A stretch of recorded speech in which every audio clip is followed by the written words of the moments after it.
There was an immediate outpouring of grief on Twitter, actually the most I ever saw about the death of a single person.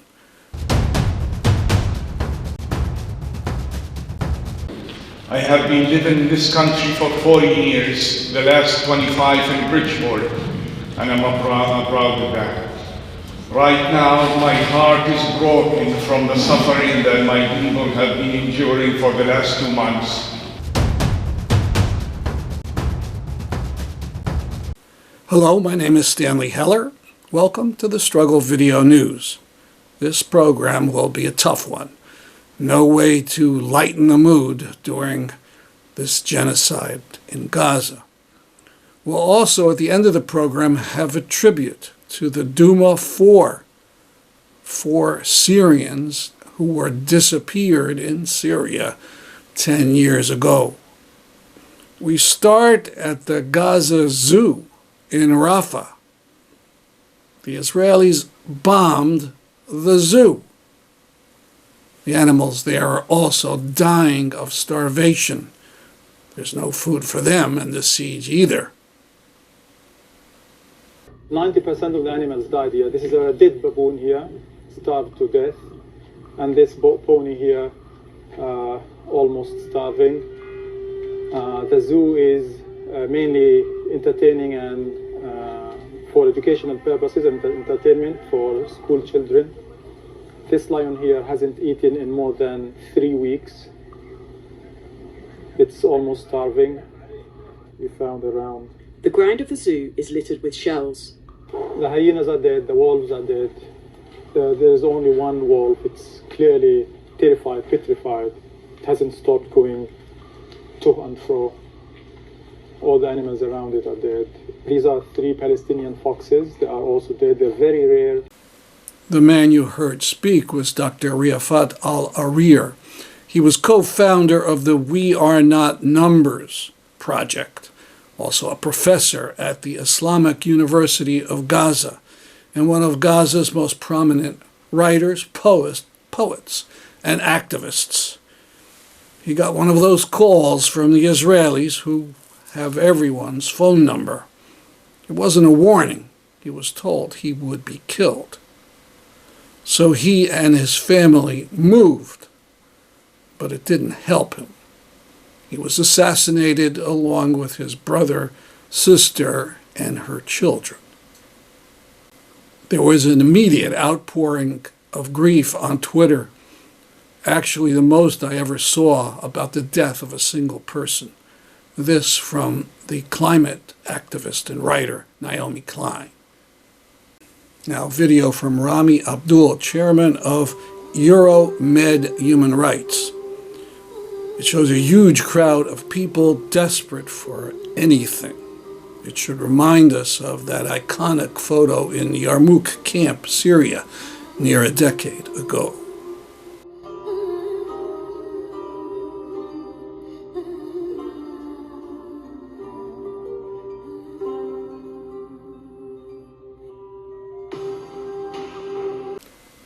The Israeli army invaded a UNRWA shelter in North Gaza and arrested all the men and youths above the age of 15, stripped them of their outer clothing and transported them to a detention center.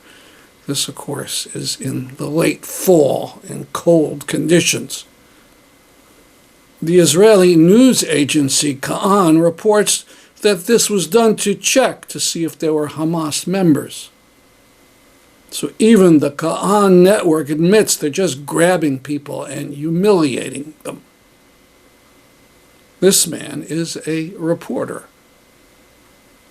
Some are comparing this to Abu Ghraib, that atrocity by U.S. forces in Iraq. Maybe it will be worse than Abu Ghraib.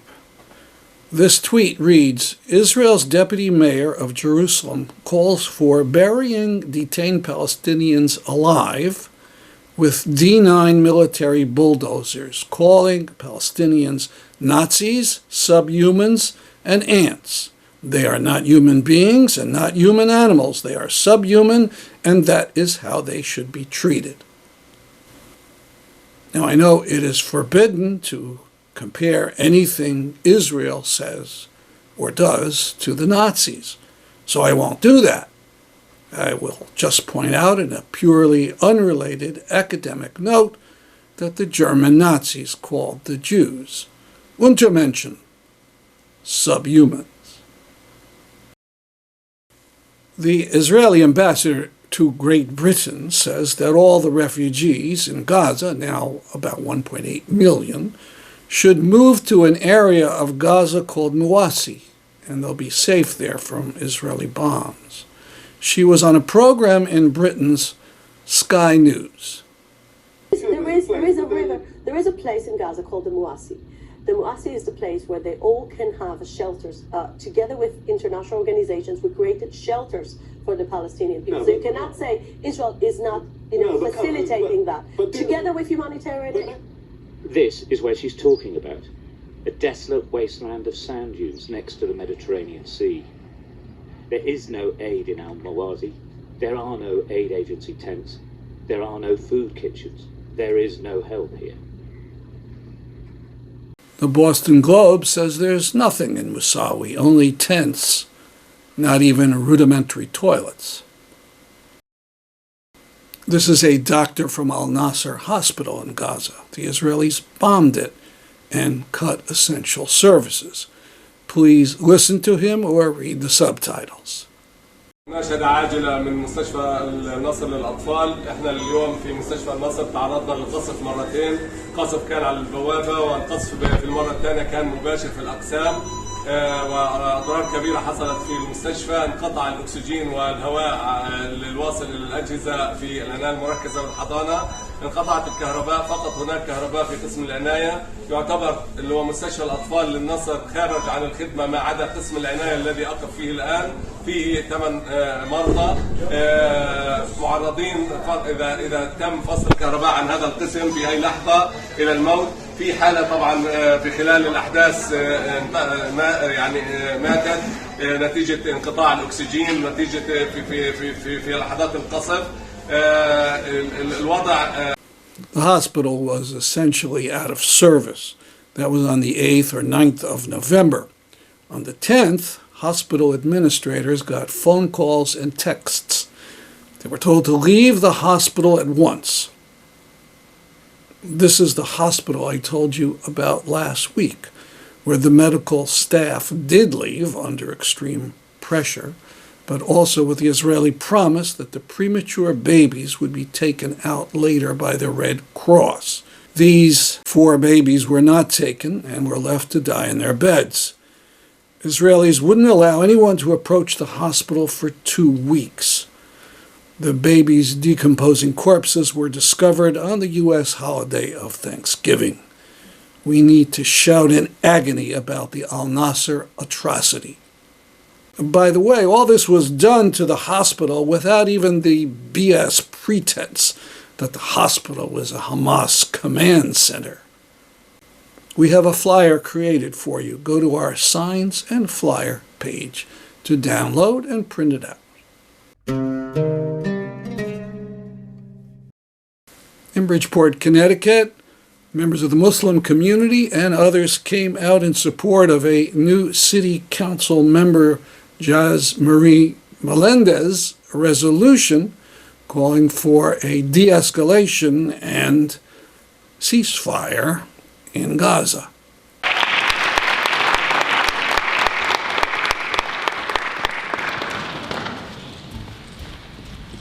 Okay, Jazmarie Melendez.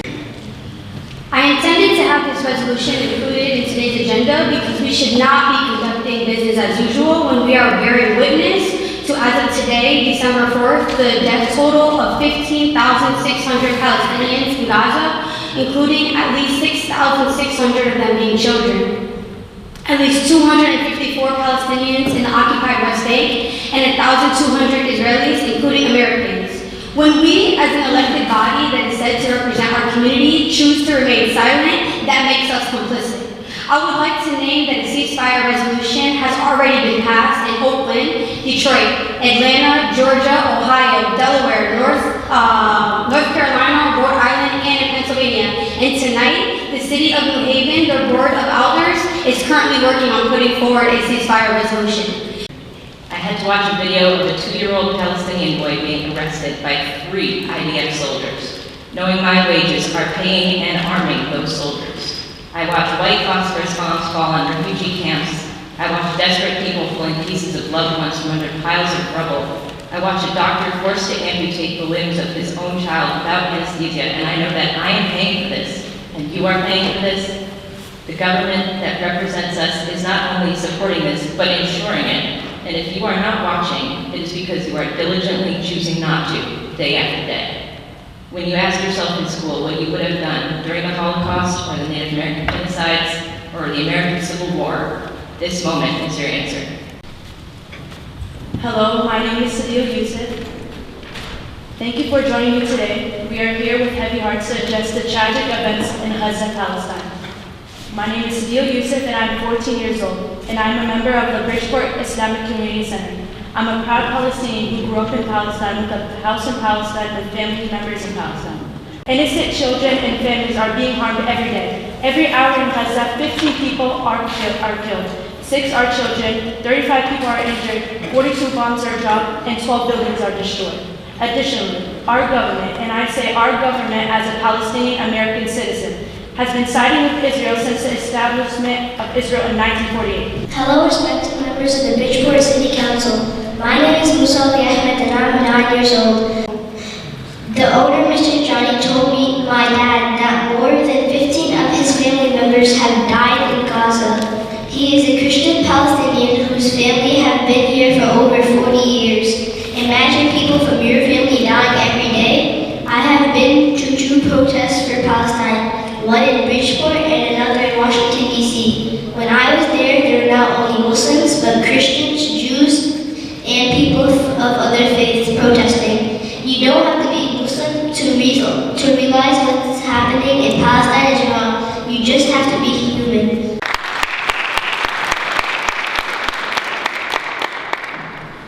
Dear members of the council, audience here, Assalamu alaikum wa rahmatullahi wa barakatuh. Peace be upon you. This is our message. Our message is about peace. BICC is the largest Islamic organization in Fairfield County, serving no less than 10,000 Muslim families. At least 3,000 Muslim families live in Bridgeport. BICC expresses its deep concern and sympathy with the families of civilians killed or wounded in the recent escalation of events in the Middle East. We cannot ignore the impact of decades of imprisoning more than 2 million people in less than 17% of the area of Fairfield County without clean water, health care, or access to the rest of the world. Israel's overwhelming retaliation puts innocent civilians on the firing line as in the past. All previous attacks on Gaza, this is not new, previous attacks brought massive civilian deaths, destruction of property, and the deepening bitterness in 2 billion Muslims around the world toward the United States.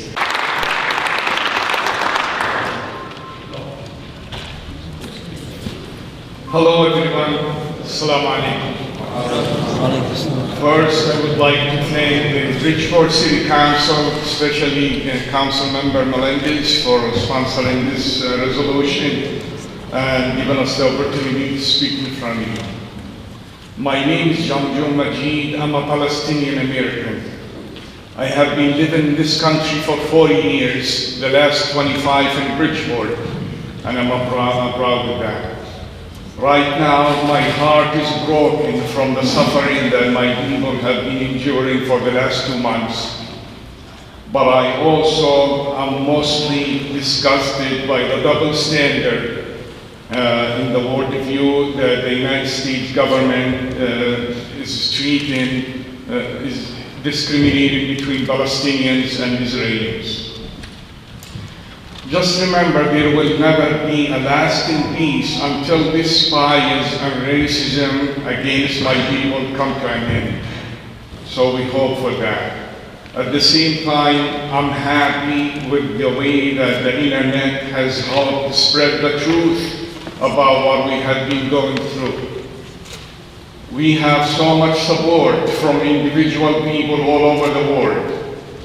These people have a conscience, and I'm asking you tonight to be like these people and vote with a life conscience, with a non-biased conscience on this resolution.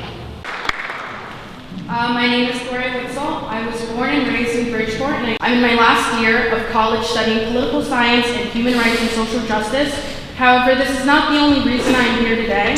I started learning about Israel's unjust occupation of Palestine just 4 years ago. As we have seen over the past month, the brutality of the Israel Defense Forces have been inhumane and vile. This is what brings me here today. I'm here to let all of the Bridgeport City Council members know that the youth is waking up. We are watching what you are doing, and we are standing in for what we believe in and what is right. It is crucial to support Palestinians right now and always. Many are facing severe challenges like genocide and displacement, and I'm not afraid to stand here in front of all of you to beg for attention to this ongoing issue. In Gaza, at least over 15,000 Palestinians have been killed, including over 6,000 children, and in the West Bank, 254 Palestinians have been killed. The numbers are not decreasing. We must put pressure on the government to stand up and end this now. Let us not fall into cowardice and put our self-interest first, but rather stand in solidarity with Palestinians. I don't want to hear anyone say in 50 years, we should have done something. You should do something now. Palestinians should not have to beg you for empathy. So use this opportunity to show us your commitment to listen to your constituents and your commitment to human rights. You do not have to be Palestinian or Muslim to stand up, you just have to be human. Thank you.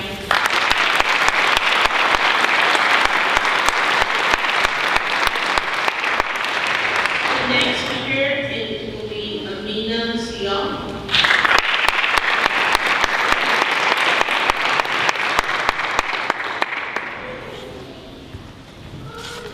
My name is Amina Sial, and I will be sharing my time with Sean Eliana.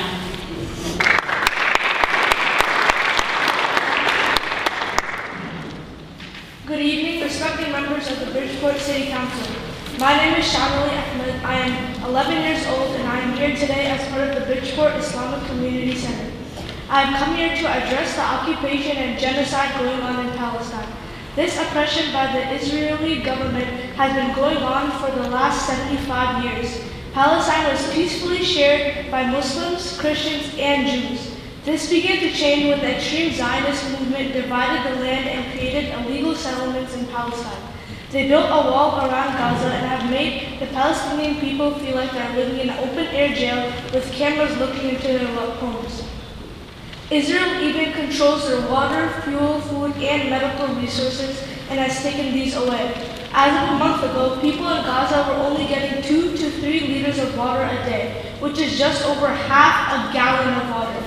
Now there's no clean water, and everyone who has survived the bombing so far is getting sick. How much more oppression, injustice can the Palestinian people endure?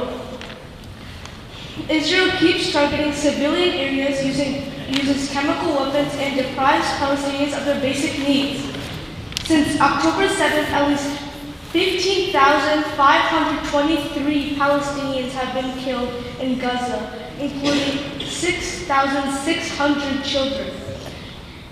And at least 254 Palestinians have been killed in the occupied West Bank, and almost 2 million Palestinians have been displaced. How can we allow this to happen? A Holocaust survivor named Dr. Gabor Mate stated the following: "There's no way you could have ever created a Jewish state without oppressing and expelling the local population." In 1948, Israel forced 750,000 Palestinians to leave their land and homes, which was called the Nakba, which translates to catastrophe in Arabic. In Israel, there's a law that you are not allowed to mention the Nakba, even though the horrific Nakba is how the state of Israel began. What is happening now is the second Nakba. I'm here in front of the Bridgeport City Council to ask you to do the right thing. Our government is funding this genocide. We need you to pass the ceasefire resolution as an important step towards ending this genocide and the second Nakba. Thank you and have a great evening.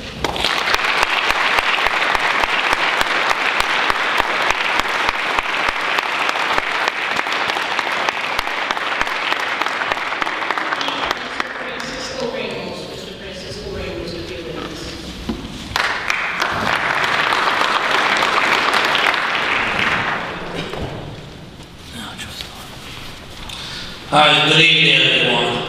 Assalamu alaikum, my brothers and sisters. As we all stated a moment ago when we were chanting, Free Palestine. With that being said, good evening Bridgeport Council, the Town Committee. My name is Mrs. Ramos, I'm in Waterbury, Connecticut. See, I'm a resident of Waterbury and I came out here tonight. But the reason for me coming out here tonight is because watching the news all the time, it really broke my heart to see all these innocent children being slaughtered, murdered, and all these different things. Mr. Ramos, you said 349 Waterbury? 349 Willow Street in Waterbury, Connecticut. Unfortunately, you cannot speak, Mr. Ramos. It has to be a Bridgeport resident.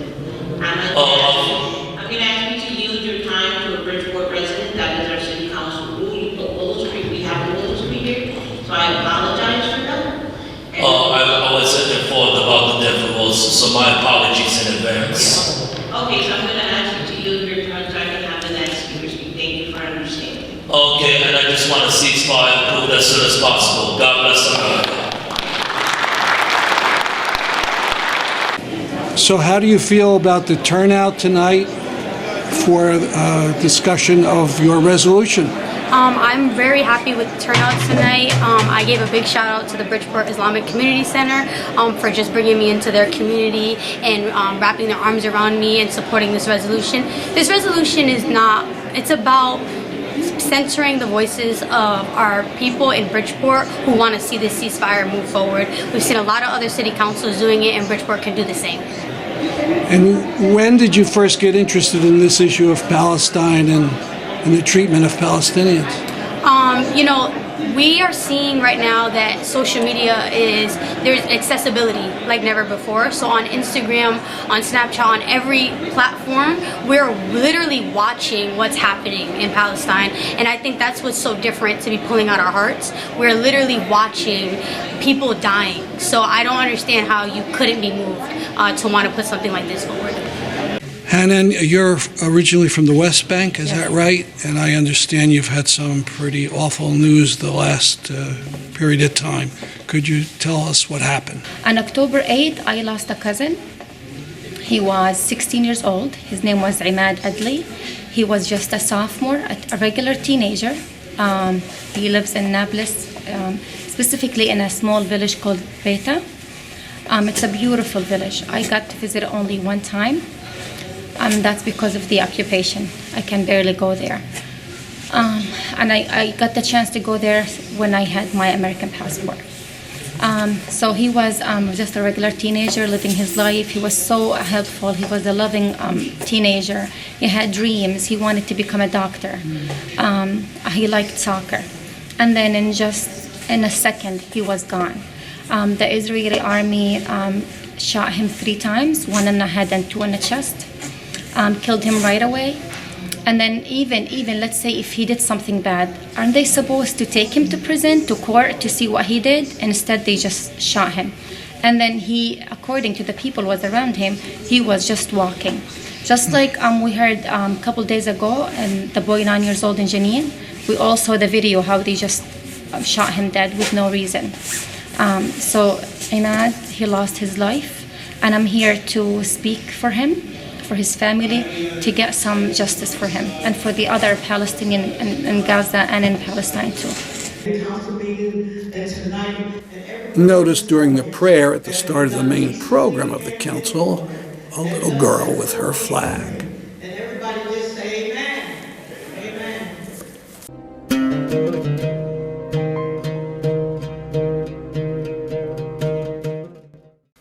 The 9th of December marks 10 years after the disappearance of the Douma 4 in Syria. It is believed they were taken not by Assad forces, but by one of the so-called Islamic groups that sprang up during Assad's monstrous attacks on the Syrian people. This video is from 5 years ago from the Syrian Documentation Center.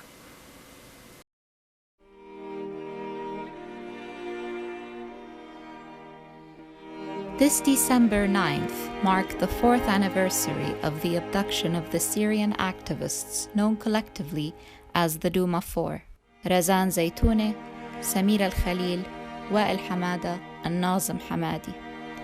They were kidnapped from their workplace, the Violations Documentation Center in the city of Douma in the outskirts of Damascus. We'll link to the full video on the Struggle Video News.